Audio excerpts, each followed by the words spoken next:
Good morning. Ngasi card message ngasi ko ngasi card message se koi gi rashi gi matungina ko rashi gi matungina hadi ka trying to katang thok charage trying to shite gi shai shagi rashi ma pado khala khala ga mai to roga yeng ase ko ado khoi ahan base da leire ani shu base da leire ahum mari manga taruk taret nipan mapan tara taramathoi Taranitoy. Quite a handbako, Mesh Rashiko, Mesh Rashi Yunayangasi, Mesh Rashi Yunasilena koi, full energy galoin and a tabako bukonga says, Brishako, Kalaga, proper planning galoin and a patana kandara yantana tabako, Hadi has what to get away at the co, Aduga Sisina, Quigi, Mitun Rashiko, me, Matingumbato, and when the yam paganico. Pabagumba lai kakeno na karka rashi yo na high celebrations kumba kai exams ka high go gadi ngamba khotpa dumba mayam du su leire ko aduga sisina next kisina kaino oidoni ko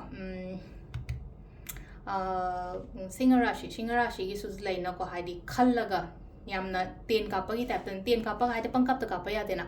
ai target amma kaino ma soi leram doine ba ngasai adugi point to ai yona ba khotna ba hai tare ko 10 kappa ka ha si si pande ya de khote ya de kaina khallaga tumai ngum thabo to pi ba ko kaina rashi ge lining mana dum ai ngonda phaba dum la kani ko aduga sisina tula ko hono hai tare se ngai khara di adu daraga su hai di hona view ko dum aduga sisina ko gi kari bridge rashi ge ne se lai se kaino ha gan se Sida haidi ready oye hai thabak tawge khotke haina khallaga tawbiyo ko adugi pot mayam da dhanu gi na imung manung phajana nushi chana laimina ba khomina ba aduga phabasu dum lakchare ko aduga next ta keno ko makar gina silai se haidi mina hai ba khot pa kem tawno nangi tawbom thok dum tawlo shan ba dum ngam gani ko thabak sa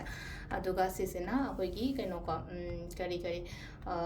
keno gi matung da kumbal lere ko kumba gi na silai se haidi pothao haidi hakchang da khatang matam pi ba potha bi ba ma kai ma tarkar ko last tam minna ge sina leina ko long term gi oina khallaga thaba inkhang gumba kai gumba tawbi ba ko adu sida leire ko akoi gi rashi gi matung inna tarot card reading ma'am. Thank you.